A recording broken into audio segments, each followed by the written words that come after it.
Bore da bawb, a chroeso cynnes yn enw'r arglwydd Iesu Grist. Mae llyfr y proffwyd Habacuc yn gorffen efo'r geiriau yma. Nad yw'r ffigysbren yn blodeuo, ac nad yw'r gwynwydd yn dwyn ffrwyth, i'r cynheuaf olew ballu, ac nad yw'r meisydd yn rhoi bwyd, i'r praidd ddarfod o'r gorlan, ac nad oes gwartheg yn y beidau, eto llawen uchaf yn yr arglwydd, a llawenhaf yn niw fy iachawdwriaeth. Ie, diolch i Dduw, beth bynnag yw ein sefyllfa ni ar hyn o bryd. I ni'n gallu llawenhau ynddo fe. Dyw ein iachawdwriaeth, dyw ein achubwr ni. Felly, nawn ni droi at y fe nawr, nawn ni gyflwyno'n hunan i'w ofal e. O Dduw, i ni yn llawenhau ger dyfron ac yn diolch am gyfle unwaith eto ar ddechrau wythnos i dyfoli di ac i orfoleddu yno ti. Diolch arglwydd, beth bynnag i ni yn ei wynebu ar y foment. Falle bod yna brynder ac angen pethau i ni yn gweld ei hisiau yn ein bywydau ni. Diolch dy fod ti gyda ni yn dy gyflawnder. Diolch dy fod ti yn ddigon. Diolch dy fod ti yn ein llenwi ni a dy lawenydd di. O arglwydd, derbyn ein diolch ni yn awr, ac wrth i ni dyfolu di efo'n gilydd. O dad, dangos i ni. Dy fod ti wedi rhoi pob dim sydd ei angen i ni yn yr arglwydd Iesu Grist, ein gwaredwr ni. Diolch am gyfle unwaith eto bore yma i glywed mwy amdano fe. Dad, clyw ein gweddi ni nawr a helpa ni. Amen bod ni'n gofyn yn ei enw e. Amen. Amen. Ni'n mynd i ganu dyn gilydd nawr. Bydd yr gerddoriaeth yn chwarae a bydd y geiriau ar y sgrin. Ac mae'r gan gyntaf yma yn ein atgoffa ni o'r ffaith bod dim hawl gyda ni mewn gwirionedd i ddod at Dduw. Neu'n sicr dim hawl yn ein heiddiant ni ein hunan. Mae y gan yn gofyn pa fodd y meiddaf nesu. Sut ni'n gallu meiddio dod at y Duw sanctaidd pur a glân yma. Mae'r ateb yn cael ei roi eto meiddiaf nesu ar alwad mab y dyn. Fe brynodd i mi bardwn a'i werthfawr waed ei hun. I ni'n gallu dod y bore yma i foli Duw ac i lawenhau yn niw achos bod Iesu Grist wedi agor ffordd i ni trwy ei waed e ar y groes. Diolch iddo. Nawn ni ganu mawd yn gilydd.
Ni am droi unwaith eto bore yma at yr Efengyl yn ôl i Ioan, ac i ni yn dechrau'n darlleniad ni yn yr ail bennod, adnod 23, ac yna mynd i ddarllen ymlaen i fewn i'r trydydd bennod hyd at adnod 15. Tra oedd Iesu yn Jerusalem yn dathlu gwyl y Pasg, credodd llawer yn ei enwyf, wrth weld yr arwyddion yr oedd yn ei gwneud. Ond nid oedd Iesu yn ei ymddiried ei hun iddynt, oherwydd yr oedd yn adnabod y natur ddynol. Nid oedd arno angen tystiolaeth neb ynglŷn â'r ddynolrhyw, roedd ef ei hun yn gwybod beth oedd mewn dynion. Yr oedd dyn o blith y Phariseaid, o'r enw Nicodemus, aelod o gyngor yr Iddewon. Daeth hwn at Iesu liw nos a dweud wrtho, Rabi, fe wyddom i ti ddod atom yn athro oddi wrth ddiw. Ni allai neb wneud yr arwyddion hyn yr wyt ti'n ei gwneud, oni bai fod Duw gydag ef. Atebodd Iesu ef, yn wir rwy'n dweud wrthyt. Oni chaiff rhywun ei eni o'r newydd, ni all weld teyrnas Dduw. Meddai Nicodemus wrtho, sut y gall neb gael ei eni ac yntau'n hen? A yw'n bosibl tybed i rywun fynd i mewn i groth ei fam eilwaith a chael ei eni?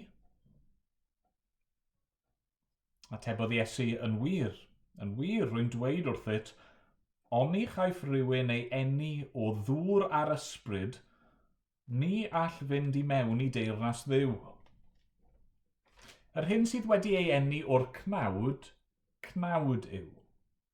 A'r hyn sydd wedi ei eni o'r ysbryd yw. Paid a ryfeddu mi ddweud wrthyt, mae'n rhaid eich geni chwi o'r newydd. Mae'r gwynt yn chwythu lle Emyn, ac rwyt ti'n clywed ei sŵn, ond ni wyddosd o ble mae'n dod nac i ble mae'n mynd.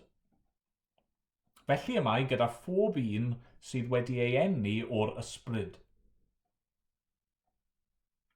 Dwedodd Nicodemus wrtho, sut y gall hyn fod? Atebodd Iesu ef, a thithau'n athro Israel, a wyt heb ddeall y pethau hyn? Yn wir, rwy'n dweud wrthyt, mae am yr hyn a wyddom yr ydym yn siarad, ac am yr hyn a welsom yr ydym yn tystiolaethu, ac eto nid ydych yn derbyn ein tystiolaeth. Os nad ydych yn credu ar ôl i mi lefaru wrthych am bethau'r ddeiar, sut y credwch os lefaraf wrthych am bethau'r nef? Nid oes neb wedi esgyn i'r nef, ond yr un a ddisgynnodd o'r nef, mab y dyn. Ac fel y dyrchafodd Moses y sarff yn yr anialwch, felly mae'n rhaid i fab y dyn gael ei ddyrchafu, mwyn i bob un sy'n credu gael bywyd tragwyddol ynddo ef. Amen. Diolch i Dduw am ei air. Wel, nesaf ni'n mynd i gael clywed ychydig bach o hanes un o'n aelodau ni. Rebecca, ni'n mynd i glywed ychydig bach amdani hi.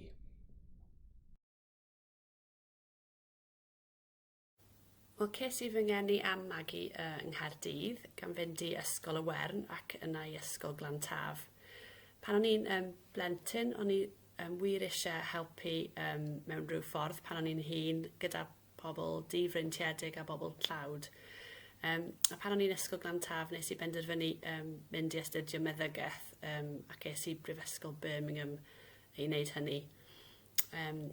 Ar ôl graddio wedyn, o'n i'n gweithio fel meddyg yn Birmingham a nes i fwynhau y profiad o wneud chydig o anesthetig, felly es i hyfforddi yn y maes yna.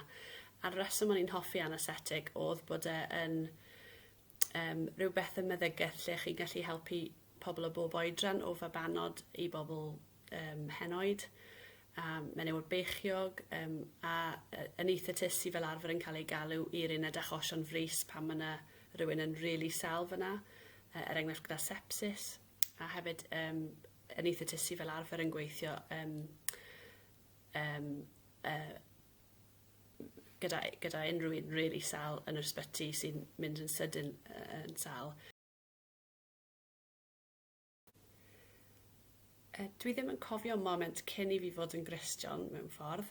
Oedd mam a dad di dwy'n fi lan i wybod am Iesu Grist, a es i ysgol Sul Eglwys y Croes pan o'n i'n fach, sef Eglwys Presbyteraidd yng Nghaerdydd. A wedyn pan o'n i'n symud i brifysgol, es i Eglwys yn Lloegr. A fi teimlo mewn ffordd bod fi wedi gwybod bod Iesu wedi marw dros ym mhechodau pan o'n i'n really fach. Felly mae'n od mewn ffordd bod dim moment falle i fi, ond wedyn dwi wedi cael cyfle i fynychu lot o wahanol capeliau eglwysi o wahanol enwadau. A mae hwnna wedi bod yn fendith mewn ffordd yn gweld sut mae dysgeidiaeth a pethau a canu a pethau mewn gwahanol eglwysi a cyfarfod gwahanol a lot o Gristnogion mewn gwahanol ardaloedd. Os o'ch chi wedi gofyn i fi pan o'n i yn ysgol uwchradd, pa fath o dymheredd gwlad bod fi'n hoffi a hinsawdd, so ni'n dweud bod fi'n really hoffi Cymru. Mae'n gret, mae'n wyrdd, dwi ddim yn meindwl glaw, mae ddim rhy boeth, ddim rhy oer, lot o'r blwyddyn, bod wedi bod yn eitha poeth wrth ystwetha. A os o'ch chi wedi gofyn fi, o'n i'n hoffi trafeilu, so ni wedi dweud, wel na, fi'n mynd yn eitha sal pan fi'n trafeilu, a stymog eitha gwan dy fi pan fi'n mynd tramor. A wedyn os o'ch chi wedi dweud, wel, beth yw dy fwyd, pa fath o fwyd ti ddim yn hoffi, so ni wedi dweud, fi ddim yn hoffi curry, so peidwch rhoi fi curry o gwbl.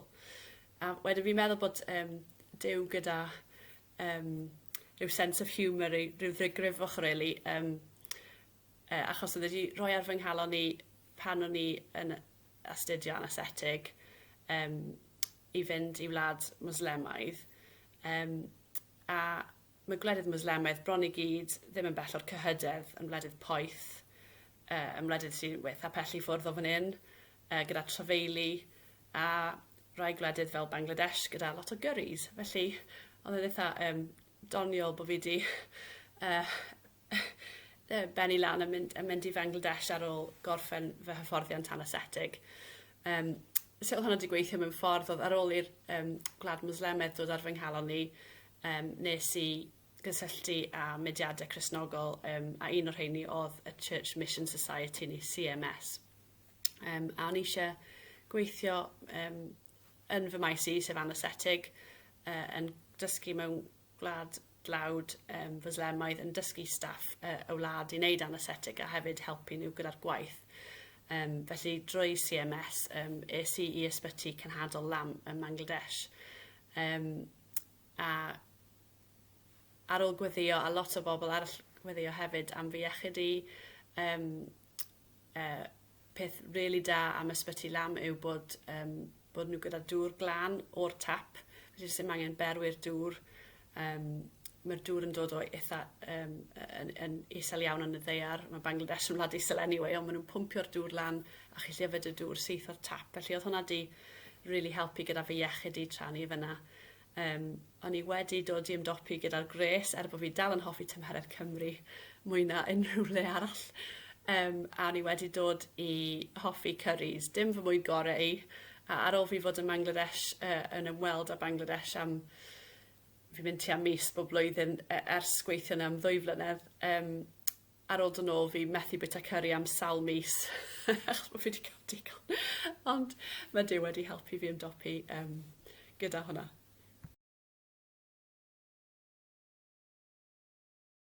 Mae'n wahanol iawn sut ni'n neud pethau'n ysbyty, felly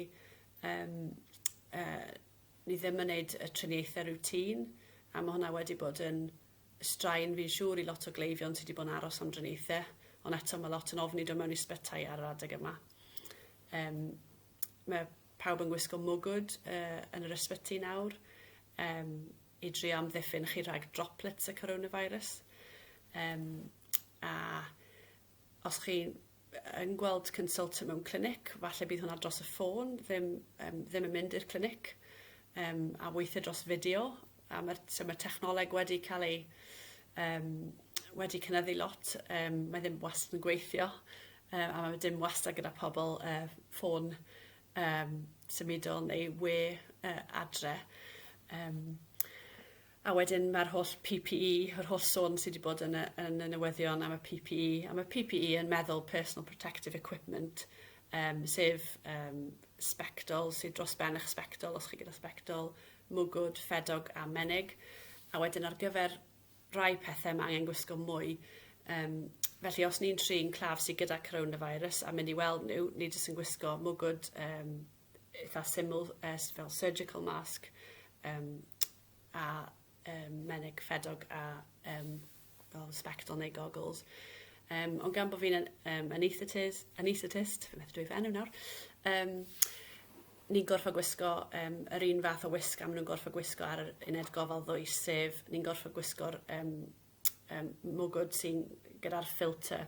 Felly mae mwgwd eitha tin, a wedyn ni'n gorfod gwisgo ffedog a llewis hir, peth llewis hir sy'n aml yn blastig a eitha chwyslyd, a visor a menig.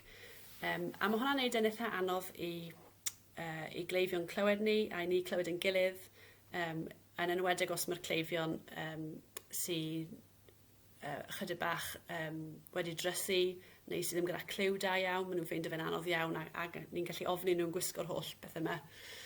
Ond ni yn ymdopi. Mae yn eitha poeth, gan bod fi ddim yn gweithio lot ar yr uned gofal ddwys, fi wedi gwisgo'r mygydau am hyd at tua 4.5 awr. Maen nhw yn neud eich ceg a'ch troi'n yn sych iawn, a chi'n methu yfed neu gadael y lle chi'n gweithio tra bod chi'n gwisgo fe, sy'n bach yn anodd, chi'n methu jyst cael diod o ddŵr. Felly mae yn neis cymryd y pethau off.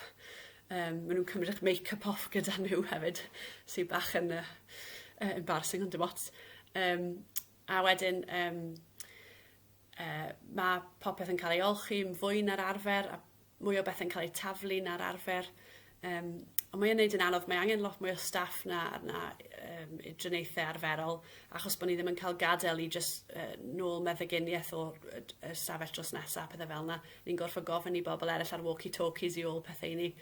A wedyn mae angen aros am spel ar ôl dechrau triniaeth a ar ddiwedd triniaeth cyn gadael pobl ddod mewn i'r stafell i helpu chi, neu i glynhau'r stafell. Felly mae bob triniaeth yn cymryd hirach. Dwi wedi bod yn gwneud triniaethau anesthetig ar gyfer triniaethau yn bennaf, ond dwi hefyd wedi helpu chydig bach ar yr uned gofal ddwys i roi cleifion sydd gyda coronavirus ar ventilator, a hefyd i fynd â cleifion coronavirus i gael CT scan. Ond dwi'n gwisgo'r un fath o ddillad i hwnna.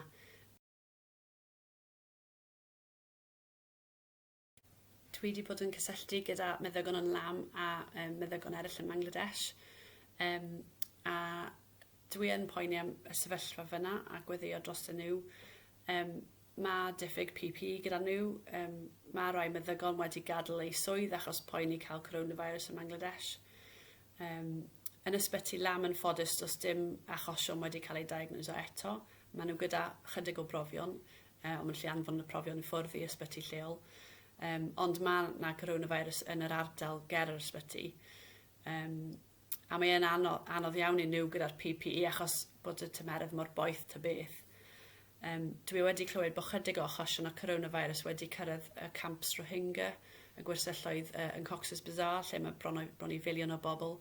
A mae hwnna'n rhywbeth hefyd sy'n poeni fi achos mae pobl yn byw tua hyd at 10 person mewn stafell fach yn y gwersylloedd, a wedyn maen nhw'n methu yn nesu eu hun i ffwrdd o'i teulu yn hawdd. Mae dim lot o ardaloedd quarantine, bod rai wedi cael ei sefydlu dwi'n deall. Ond fi'n credu bydd yn anodd i fe beidio lledaenu'n gyflym. A dwi'n nabod ambell i ddoctor yn Bangladesh sydd wedi bod yn sal iawn gyda coronavirus yn barod. A dwi wedi gweld erthyglau am coronavirus mewn gwledydd tlawd. A ma nhw'n pwyntio at broblemau mawr, dim yn unig achos coronavirus, ond achos yr impact economaidd, bod lot o bobl mewn lockdown sy'n dibynnu ar arian maen nhw'n gwneud bob dydd yn eu gwaith, felly os maen nhw'n methu gweithio, maen nhw'n methu cael arian am fwyd. A yn anffodus ym Bangladesh ar hyn o bryd, wythnos yma mae'r cyclone wedi bod hefyd sydd wedi difetha cnydau. Felly mae pobl yn poeni bydd falle mwy o bobl yn marw oherwydd newyn achos y lockdown. A wrth gwrs mae'r cyclone yn adio at hynny. Na falle sy'n marw o coronavirus. A maen nhw'n meddwl falle bod llai o bobl mynd i farw mewn gwledydd tlawd o coronavirus achos bod y boblogaeth o gwledydd yna yn boblogaeth mwy ifanc. Wrth gwrs gallai coronavirus ledaeni'n fwy cyflym achos yr amodau byw a'r iechyd y bobl, iechyd mwy gwael gyda nhw i ddechrau. Ond i ddim yn gwybod, felly mae dim lot fawr o farwolaethau eto wedi recordio yn Bangladesh, ond dwi wedi clywed yn y papur newydd Bangladesh bod lot o bobl yn marw gyda symptomau sydd ddim wedi cael eu testio, felly ni ddim yn gwybod y gwir really am faint o bobl sydd wedi marw o coronavirus. Felly mae dy fi pwyntiau gweddi i ofyn am, sgwelwch yn dda.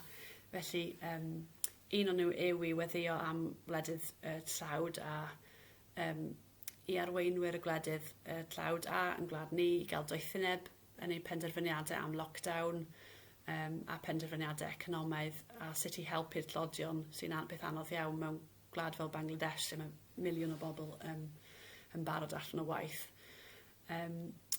Hefyd gweddio am y bobl sy'n stryglo mewn lockdown. Fi'n gwybod lot o bobl yn gwlad ni'n stryglo achos bod nhw wedi colli job neu ar furlough neu bod nhw wedi diflasu, bod lot o bobl wedi mynd yn unig iawn a gyda problemau o iselder ysbryd. A hefyd mae mwy o fel domestic violence a pethau fel yna ar hyn o bryd, felly jyst gweddio am bobl sy'n dioddau oherwydd lockdown a sut mae'r eglwys gallu cyrraedd y bobl yna a ffeindio allan amdano nhw. Hefyd fi eisiau gweddio bod diolch dy fi really bod iechyd fi wedi cadw'n dda hyd yn hyn yn ystod coronavirus, bod fi heb cael symptomau o coronavirus hyd yn hyn sy'n byth da. Dwi ddim yn gwybod os mae hwnna'n meddwl bod fi heb cael symptomau neu bod fi heb cael coronavirus. A diolch bod fy nhad a modryb oedd yn yr ysbyty wedi gwella a adre, a mae modryb fi yn dal yn wan, ond mae'n cael gofalwyr sy'n mynd mewn bob dydd gyda rhyw fath o PPE i helpu hi. Wel, diolch i ti am rannu gyda ni, Rebecca. Nawn ni weddio dy gilydd, nawn ni droi at yr arglwydd mewn gweddi. O Dduw ein tad, a thad ein harglwydd Iesu Grist, i ni'n diolch i ti yn awr am dy ras di, am dy gariad di ato ni yn yr arglwydd Iesu. A ni'n diolch dy fod ti yn dduw yr holl fyd, creawdwr nefoedd a deiar, ac fod yr efengil yma, y newyddion da yma, i unrhyw un, i bawb, i bobl o bob llwyth a iaith, ac arglwydd ni'n diolch i ti am y gwaith rwy ti yn ei wneud drwy'r byd. Ni'n meddwl am gwledydd fel Bangladesh ac arglwydd falle fod i weld yn man pell iawn oddi wrthyn ni. Falle mae chydig ohono ni sy'n gwybod am y lle neu wedi bod yna. Ni'n diolch dy fod ti yn adnabod y wlad honno a phobl o wlad honno. Diolch dy fod ti yn caru pobl o wlad honno. Ac ni'n dyheu am glywed nawr am ffrwyth i'r gwaith sydd wedi bod yn digwydd. Ni'n dyheu am glywed am pobl yn cael ei geni o'r newydd ac yn edrych mewn ffydd at yr arglwydd Iesu, mab y dyn. O Dduw, ni'n diolch i ti am dy air di ni, unwaith eto'r bore yma. Ac mor heriol ac mor anodd yw hi i glywed y pethau hyn mewn llawer o ffyrdd. O Dad, diolch i ti fod hyn yn newyddion da. Diolch ein bod ni ddim yn gorfod trio achub yn hun, fel roedd Nicodemus ac eraill fel fe yn ceisio i wneud. Diolch bod dim angen i ni boeni mwyach, ydyn ni wedi gwneud digon i ennill dy gariad, oherwydd rwy ti yn barod wedi'n caru ni a rhoi dy fab di drosto ni. O Dad, i ni'n diolch i ti am bobl hynny i ti wedi galw i weithio yn y maes iechyd, ac Dad, ni'n gofyn y bydde di'n gwarchod ac yn amddiffyn yr rheini sydd yn gweithio'n ddyfal mwyn ceisio helpu a lleddfu poen a iachau yr anghennus yn ein plîs ni. Ac Dad, ni'n gweddio, yn parhau weddio dros bob un sydd yn gweithio ac yn gwasanaethu, yn aberthu yn y cyfnod anodd yma. Ond Dad, ni'n diolch i ti yn bennaf am aberth yr arglwydd Iesu drosto ni a'r bywyd newydd sydd i'w gael ynddo fe. A diolch fod hynny yn ein galluogi ni i wynebu beth bynnag a ddaw. Ac hyd yn oed i roi'n bywydau ni lawr dros eraill, oherwydd mae dyna beth i ni wedi brofi. Iesu yn rhoi fywyd trosto ni. Diolch bod ni ddim bellach yn gorfod byw ar gyfer pethau'r byd yma. Diolch bod ni yn rhydd i fyw dros o ti a dros eraill.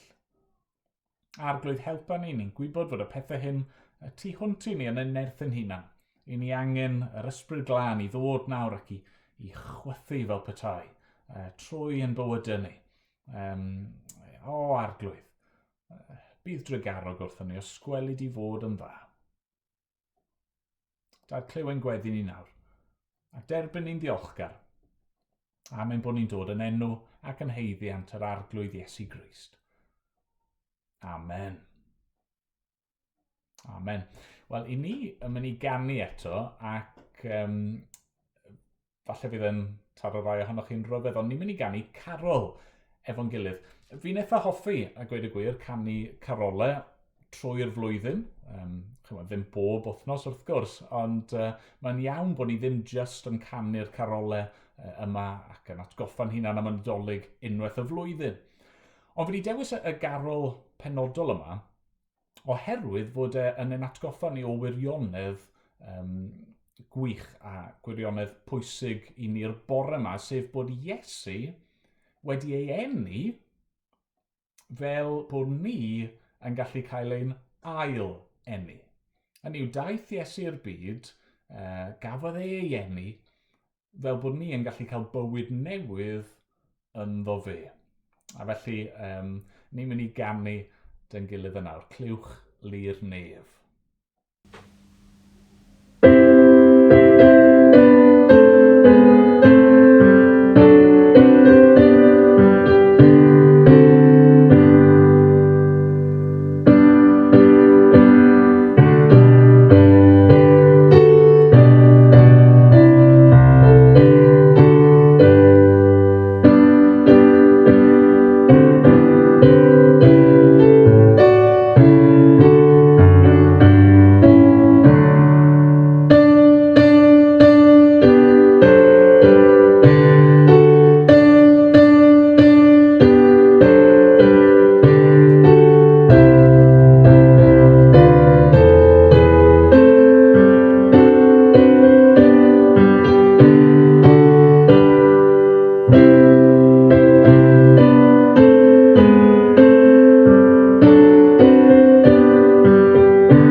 gobeithio bod canu carol mis Mai heb eich drysu chi a'ch cymdogion chi yn ormodol.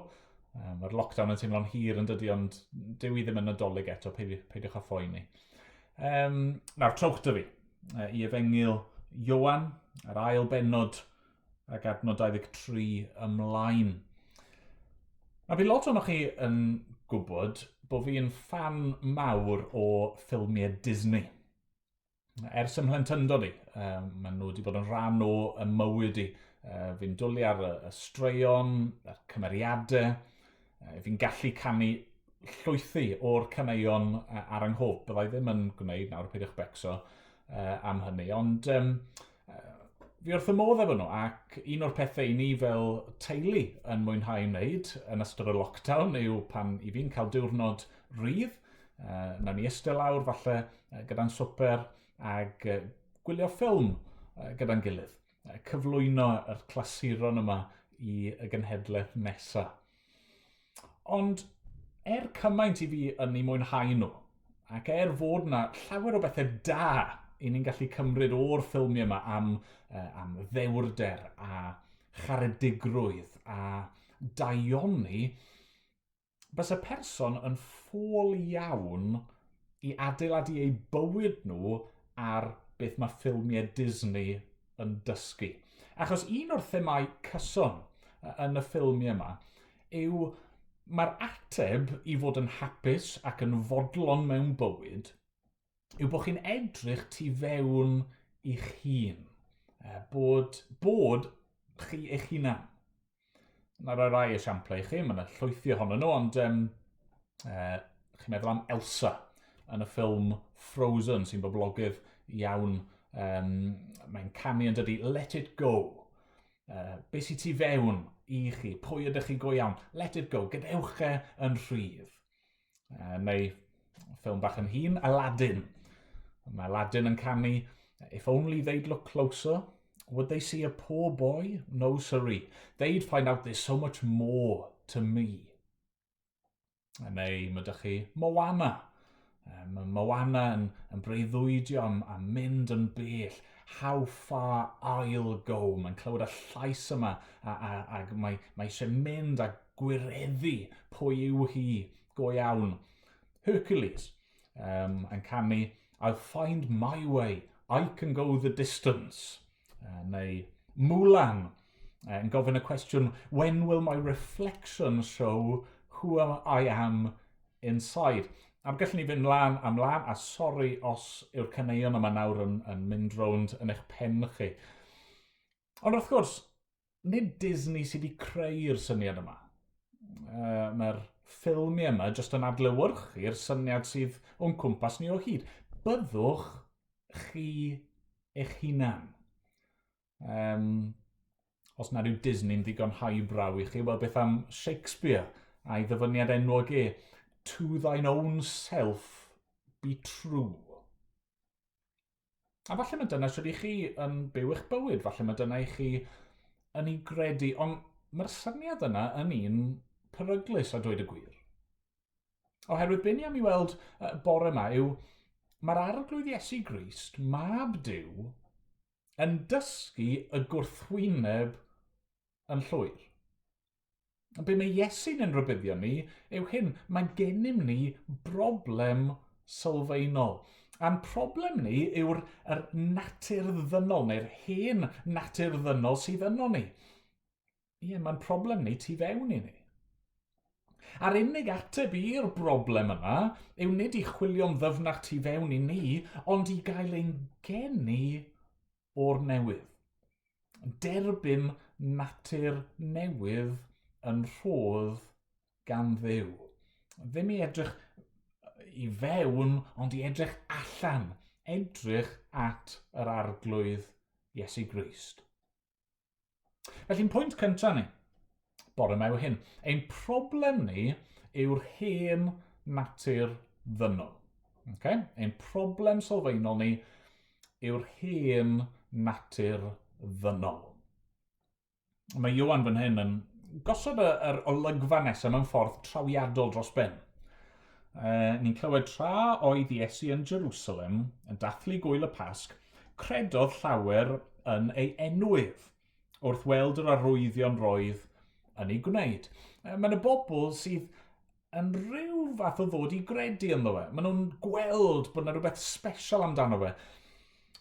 Ac eto, mae'n amlwg bod nhw ddim di credu go iawn. Mae yna rhywbeth yn ddiffygiol yn ei ffydd nhw, achos dyw Iesu ddim yn ymddiried ei hun iddyn nhw. Mae'n gallu gweld bod ei ffydd nhw ddim yn wir ffydd. Falle bod nhw'n derbyn mae fe yw'r Meseia, ond dyn nhw ddim eto'n sylweddoli be mae hynny yn ei olygu go iawn. A'r ffordd mae Iesu yn gwybod hyn amdano nhw yw, adnod 24, oherwydd roedd yn adnabod y natur ddynol. Nid oedd arno angen tystiolaeth neb ynglyn â'r ddynol rhyw. Roedd ef ei hun yn gwybod beth oedd mewn dynion. Ac yna, yr oedd dyn o blith y Pharisëaid o'r enw Nicodemus. Felly, wrth i Iesu gwrdd â Nicodemus, cyn bod yn sylw ni'n mynd at y sgwrs yma sydd yn digwydd rhyngddyn nhw, mae Ioan eisiau i ni cael ein atgoffa o hyn. Mae Iesu yn gwybod ein natur ni.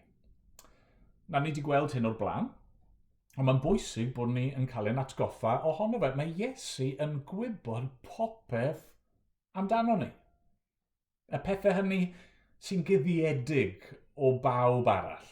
Yr person go iawn yn ddwfn tu fewn i ni. Ein calon ni. Yr hyn ydyn ni. Y tu ôl y masg.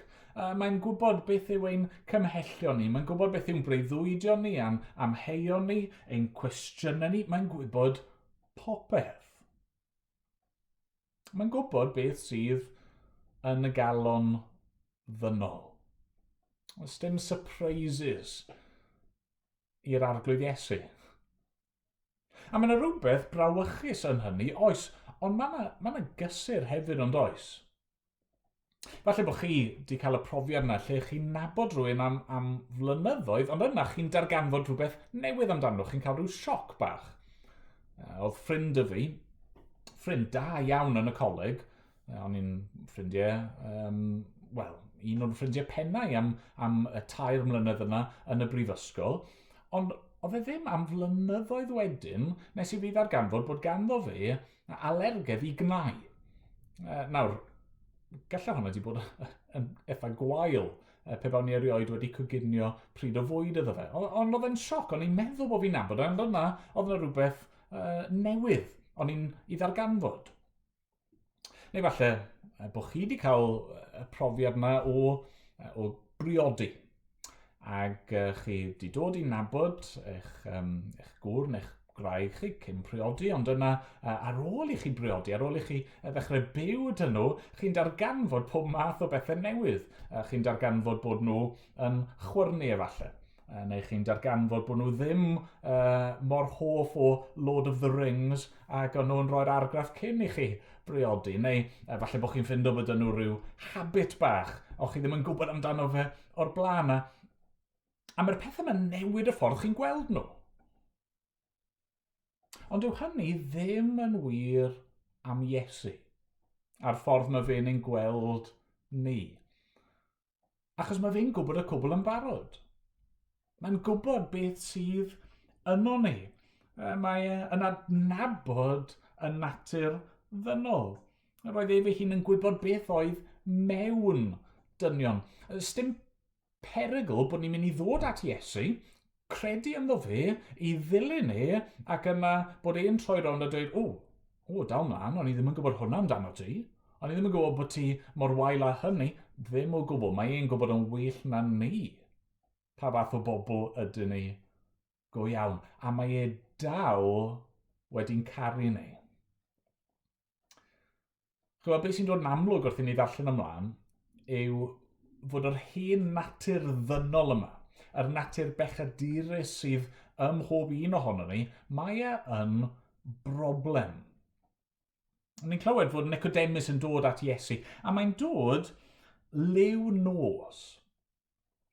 Nawr mae Ioan yn barod yn dod i gwrthgyferbynnu goleuni Duw yng Nghrist gyda tywyllwch y byd. A felly fan hyn, pan mae Nicodemus yn dod liw nos, tra fod hi'n dywyll, wel, ar y lleia i ni'n tybio bod Nicodemus yn cuddio rhywbeth, falle'n cuddio y ffaith fod e'n dod at Iesu, ond ar y gweitha, be mae'n awgrymu yw bod Nicodemus yn y tywyllwch. Ac eto mae'n chwilio am y goleuni, mae'n dod at oleuni Iesu. Na beth sy'n wir amdano fe? Wel, mae'n un o'r Phariseaid. Mae'n aelod o gyngor yr Iddewon.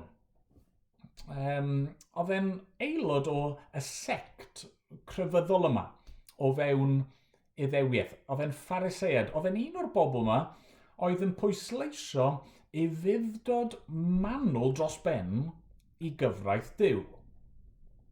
Nawr, ynddi hun, dyw hynny ddim yn beth gwael i eisiau i fuddhau i gyfraith Duw, ond y ffordd mae'r Phariseaid yn cael eu portreadu'n gyson i ni yn y Testament Newydd yw bod nhw'n bobl balch, yn bobl hunangyfiawn, yn bobl llawn rhagryth, yn dweud un peth ond yn ymddwyn mewn ffordd arall. Ond wedi gweld llawer o hynny yn ddiweddar yn do. Yr agwedd yna, yr natur ddynol yna o pobl yn dweud un peth a wedyn gwneud mewn ffordd arall, neu pobl yn barnu gilydd ac yn ymfalchio, yn ffrostio ynddyn nhw eu hunan. A fi wedi golli trac o sawl gwaith i fi wedi gweld pobl ar y cyfryngau cymdeithasol yn dweud rhywbeth fel hyn o es i allan am dro yn gynharach ac o'n i methu credu faint o bobl oedd yn mynd am dro. Neu, es i i'r siop, ac es i fy siomi gan faint o bobl oedd yn siopa. Nawr, wrth gwrs, dylsyn ni barchu y cyngor i ni'n ei dderbyn gan y llywodraeth, ond mae yna rhyw falchder yn does. Pobl yn collfarnu i gilydd. Fi'n cadw reolen well na ti ac ddim yn gallu gweld eu methiant nhw eu hunan. Ac wrth gwrs, wel, ni'n gweld hynny mewn pob math o ffyrdd yn gyson yn dyn ni. Ni'n edrych lawr yn trwy'n at bobl eraill achos bod nhw falle ddim mor ffit â ni, neu ddim mor alluog â ni, neu yn cefnogi'r tîm pêl-droed anghywir, neu yn gwrando ar y math anghywir o gerddoriaeth, neu yn byw mewn rhyw ffordd wahanol i ni. Ni'n gweld pobl eraill fel y broblem. Mae'r broblem mas fyna. Ddim mewn fan hyn. Yn fy nghalon i. A dyna oedd problem Nicodemus. Wrth iddo fe ddod at Iesu, mae gan Nicodemus rhywbeth mae eisiau i ddweud. Mae'n cyfarch Iesu yn dydy fel athro. Mae'n cydnabod bod e'n broffwyd. Mae'n gwybod bod yna rhywbeth special am Iesu. Ond mae Iesu yn torri trwy hynny, yn dydy? Mae'n ddiddorol, mae'n dweud atebodd Iesu ef. Dyw Nicodemus ddim wedi gofyn cwestiwn yn agored, ond mae Iesu yn amlwg yn gwybod pam fod yna.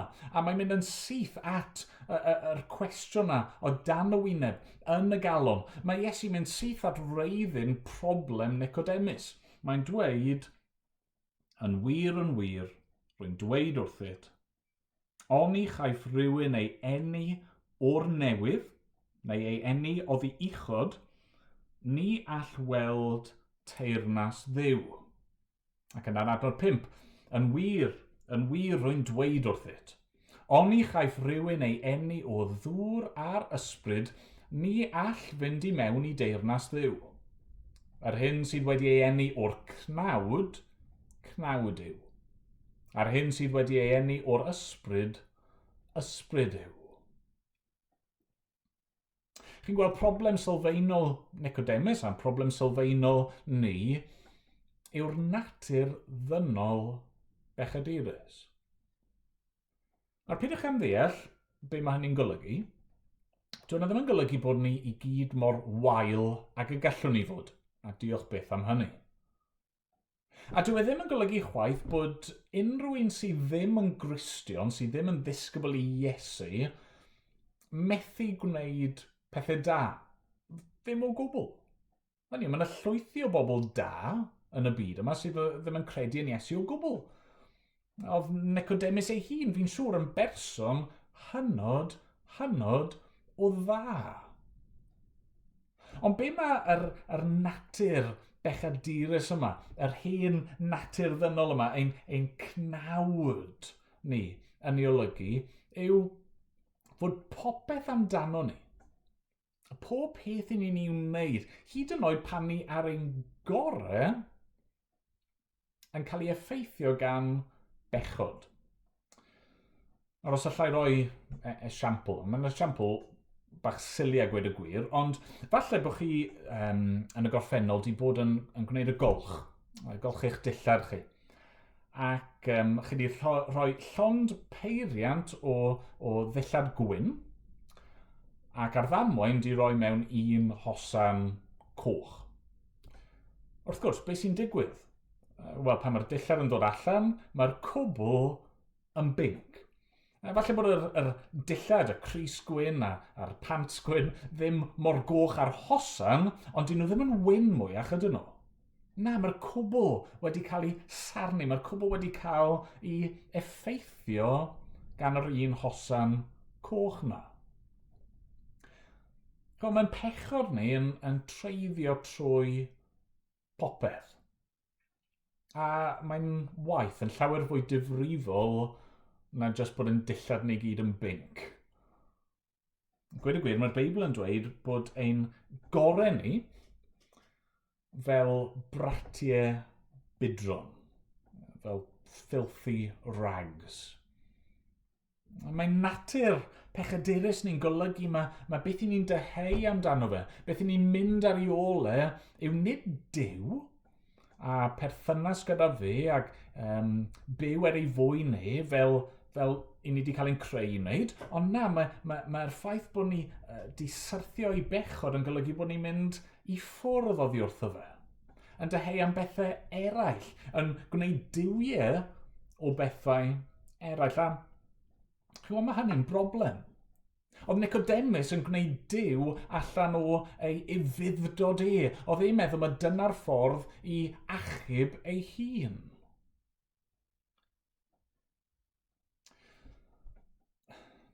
Mae hwn yn broblem enfawr. Os mae'n problem sylfaenol ni yw ein hen natur ddynol bechadurus, be mae hynny'n golygu yw bod gwneud pethau da ddim yn ddigon. I ni ddim yn gallu dileu ein drygioni ni trwy wneud daioni, achos mae hyd yn oed ein gorau ni wedi effeithio gan bechod.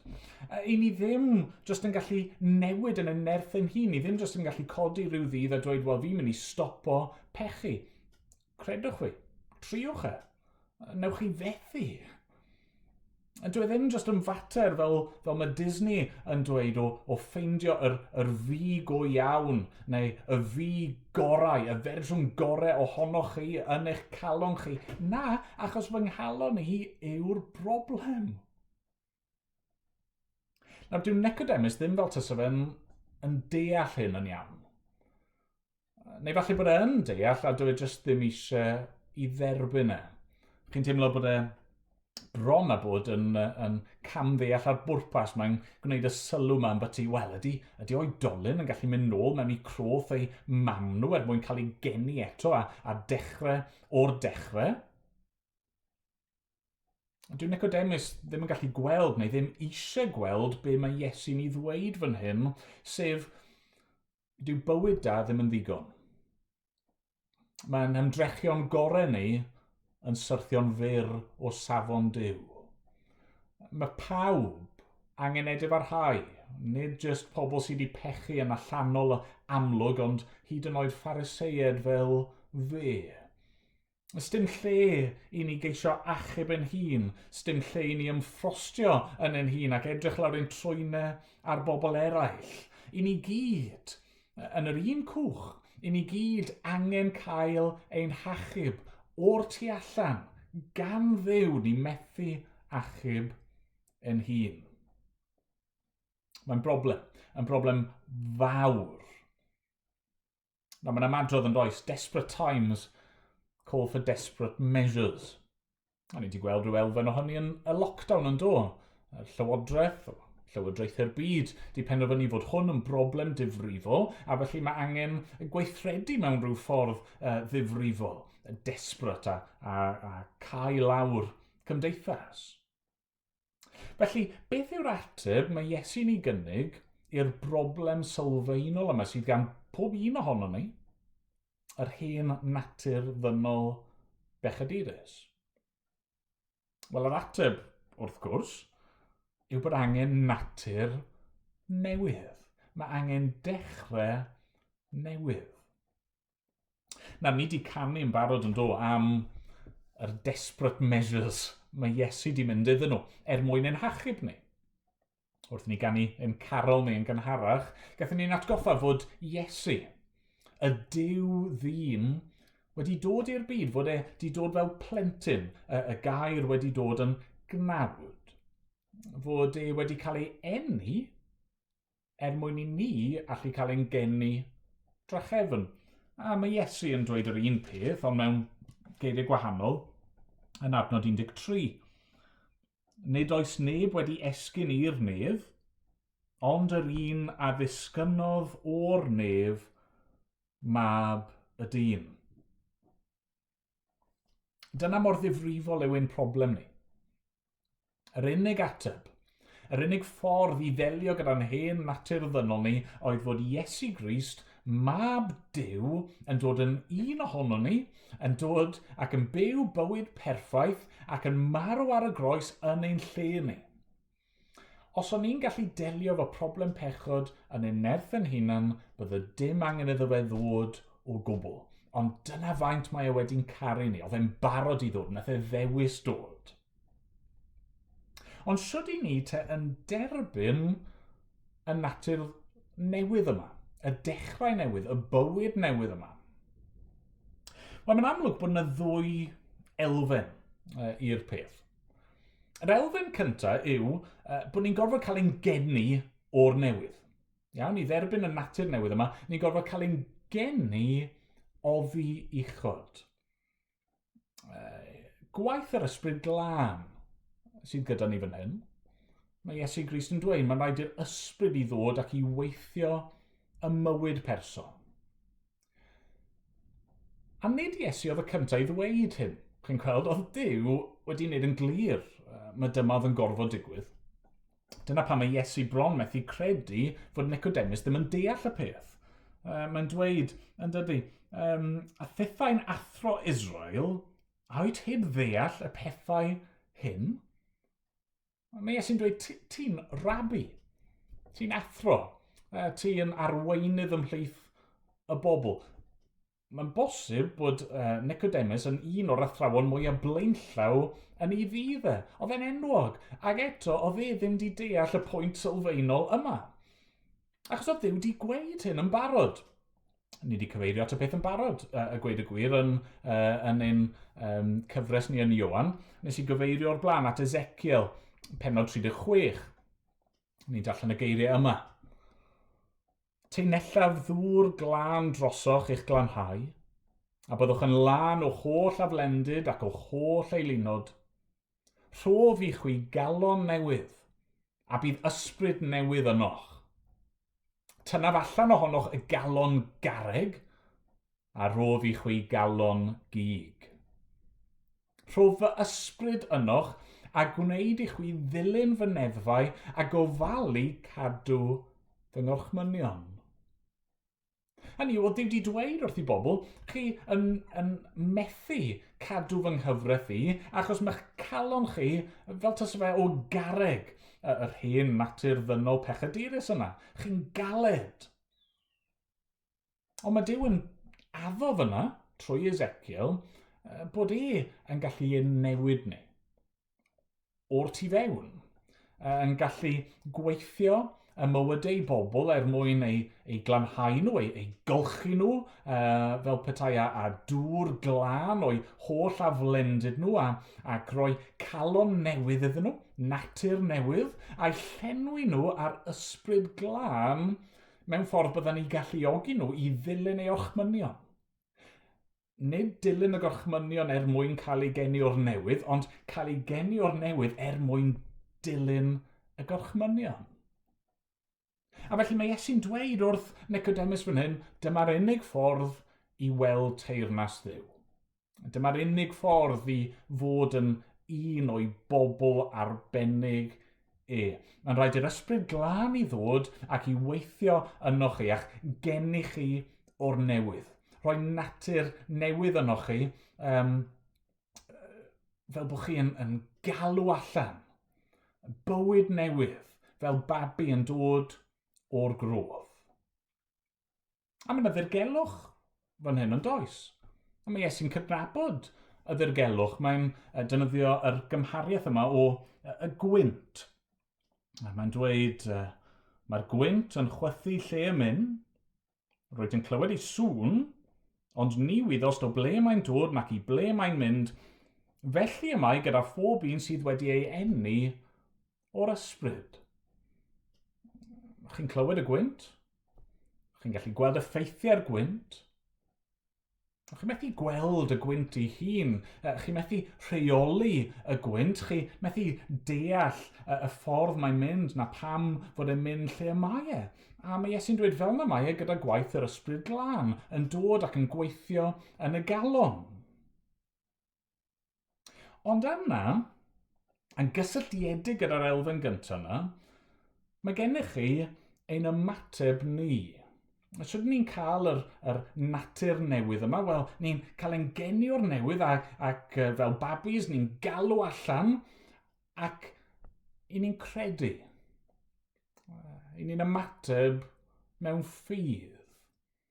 Mae'n dyheadau ni di newid nawr o y byd yma a phechod a pethau'r byd ac i ni yn gweld nawr yn eisiau ni'n dyheu am fyw. A felly mae Iesu'n dweud bod y rai sydd yn cael ei geni o'r newydd yn credu. Ac i wneud ei bwynt mae Iesu'n cyfeirio sylw Nicodemus at ran arall o'r Hen Testament, sef llyfr Niwmeri, pennod 21. Nawr, ysdim amser dyn ni edrych ar yr hanes yn fanwl fan hyn, ond yn syml, petawch chi'n troi a byddwn ni'n annog chi'n neud nes ymlaen, Niwmeri 21, beth sy'n digwydd yw hyn? Mae'r Israeliad yn gwrthryfela yn erbyn Duw, unwaith eto. Dyna patrwm ni'n gweld dro ar ôl tro. Mae Duw yn achub i bobl ac yna maen nhw yn gwrthryfela, wedyn mae'n trefnu ffordd i'w achub nhw a maen nhw'n i ddilyn wedyn yn gwrthryfela ac yn y blaen ac yn y blaen. Wel, maen nhw wedi gwrthryfela a'r tro yma, mae Duw yn anfon seirff, neu nadredd, gwenwynig i'r gwersyll i'w plith nhw. Ac os oedd person yn cael ei brathu gan un o'r seirff yma, bydden nhw'n marw. Oedd Duw yn dangos difrifoldeb i gwrthryfel nhw. Oedd e'n dangos beth yw canlyniad pechod, sef marwolaeth. Ond yn ei drigaredd, yn ei gariad mae Duw hefyd yn trefnu ffordd i waredu, i achub unrhyw un oedd yn credu. A be mae'n neud yw, mae'n gorchymyn i Moses i gymryd, i wneud sarff o bres, metal, ac i godi y sarff yna ar ben polyn.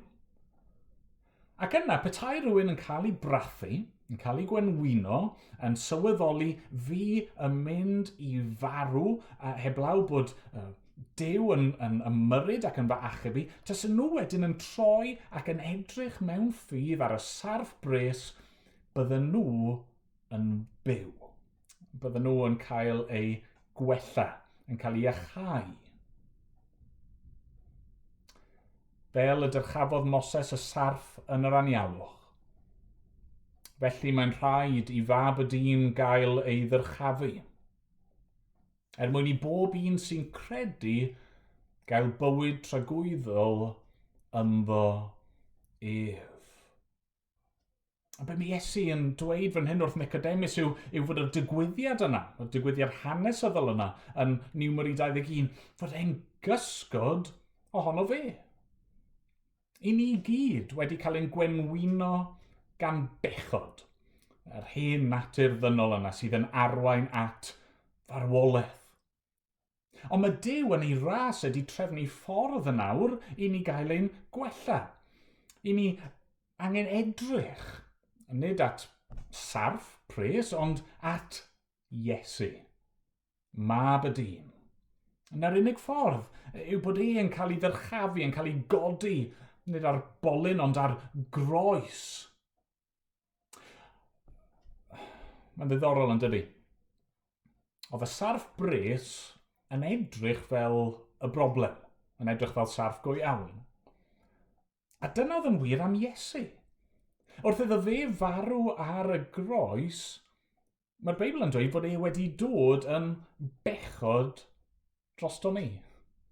Mae'n dod i edrych fel y broblem, yn dydi? Mae'n marw marwolaeth roedd pechaduriaid dan farn Duw yn ei heiddi. Mae'n profi uffern ar y groes yn cael ei gosbi gan y tad. Mae'n profi y farwolaeth mae pechod yn arwain iddi, fod ei hun yn ddibechod. Ar y groes mae'n hen natur ddynol ni, ein cnawd pechadurus ni, yn cael ei groeshoelio gyda Christ. A nawr trwy gredu ynddo fe, i ni'n derbyn ein natur ddynol newydd perffaith Trwy ffydd ynddo fe ni'n derbyn maddeuant pechodau. Trwy credu ac edrych arno fe i ni'n derbyn bywyd tragwyddol. Sy'n dweud, dyma'r unig ffordd. Heb i hyn ddigwydd i chi methu gweld teyrnas Dduw, chi methu dod at yr arglwydd a cael perthynas gyda Duw. Chi'n gorfod cael eich geni o'r newydd. Yr ysbryd glân yn gweithio yn eich calon chi sydd yn achosi i chi i alw allan mewn ffydd, i ymateb a chredu yn yr arglwydd Iesu Grist. Mae'n rhywbeth gwych fan hyn, ond oes. Meddyliwch am y peth am funud. Os i ni'n methu ennill cariad Duw, ond ni'n methu colli cariad Duw chwaith, ydyn ni? Os yw y bywyd newydd yma, yr natur newydd, glân, perffaith yma, yn rhodd gan Dduw, wel, sdim byd i ni'n gallu neud i sbwylo hynny, os e? I ni ddim yn gorfod mynd trwy'n bywyd ni o awr i awr yn ofni, wel, ydw i'n ddigon da?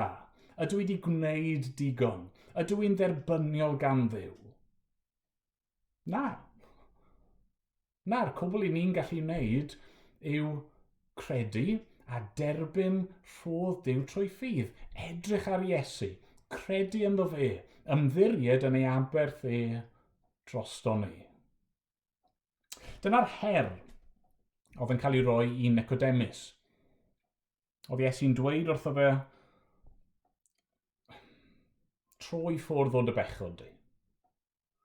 Falle bod ti ddim hyd yn oed yn ymwybodol o dy bechod di, ond troi ffwrdd nawr o dy falchder di, dy ragryth di, dy hunan gyfiawnder di, sylweddola nawr, heblaw bod yna newid sylfaenol yn digwydd yn dy galon di, heblaw dy bod ti'n credu yno fi, ti ar goll.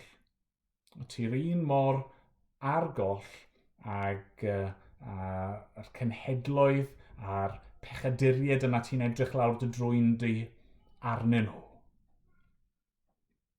O'ch chi'n gwybod be? Mor heriol yw'r darn yma i ni, fe ddylsa hanes Nicodemus roi gobeth i bob un ohono ni. Achos wrth i ni ddarllen ymlaen, a fi'n mynd i sbwylio chydig o'r stori fan hyn, ond wrth i ni gyrraedd pennod 19 o lyfr Ioan, ni'n clywed am Nicodemus eto. Ni'n clywed amdano fe unwaith eto hefyd, ond ym pennod 19,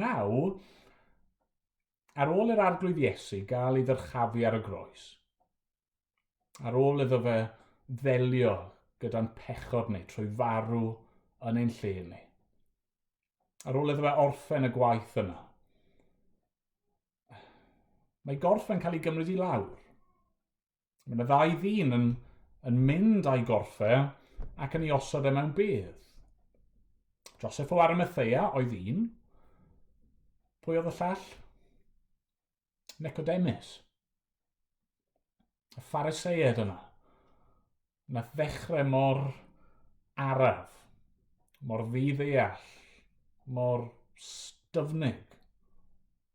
Ac eto yn y diwedd, mae'n ymddangos fod e wedi dod i gredu, i weld fod e'n methu achub ei hun, ond dyma un sydd yn gallu achub i'r eithaf. Mae yna obeth chi'n gweld i bob un ohono ni.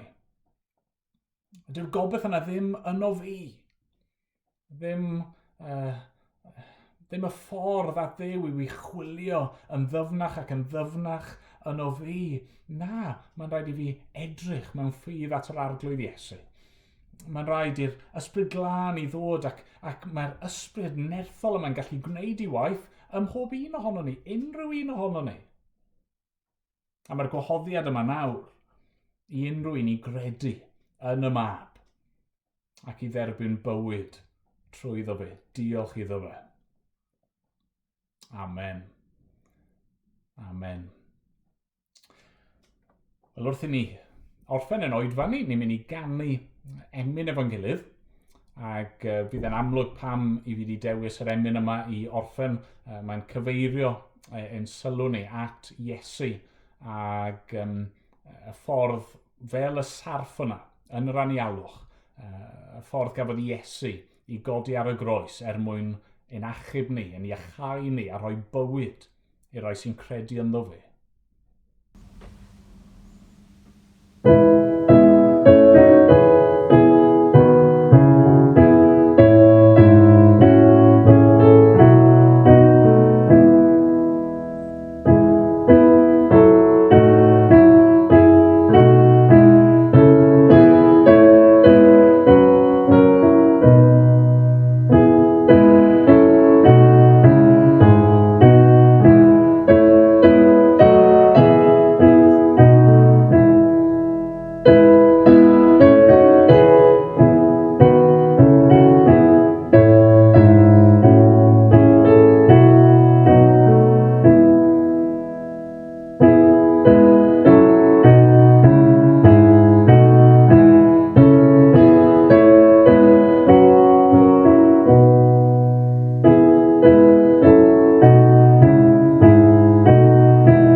Wrth i ni orffen bore yma, gai jyst eich atgoffa chi eto.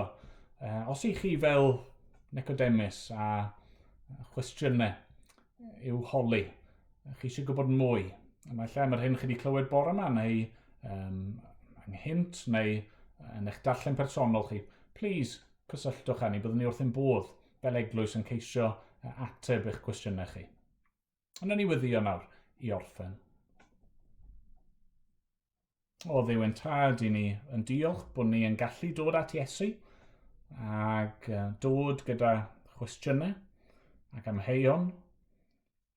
Ond diolch fod Iesu weithiau'n rhoi atebion gwahanol i'r hyn rydyn ni'n ei ddisgwyl.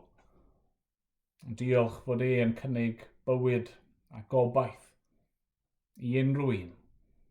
Rhain ohono ni sydd falle'n ymwybodol iawn o'n hangen ni. Rhain ohono ni sydd hyd yn hyn yn meddwl bod ni'n hollol saff yn barod a bod dim angen unrhyw beth yn ychwanegol arno ni. O, arglwydd. Gad i ni nawr, bob un, i ddod mewn ffydd ac i edrych ar yr arglwydd Iesu ac i gredu ynddo fe. Arglwydd derbyn y mawl a'n diolch ni gyd yn awr, ti yn unig sy'n ei heiddi. Amen bod ni'n dod yn enw Iesu. Amen. Amen.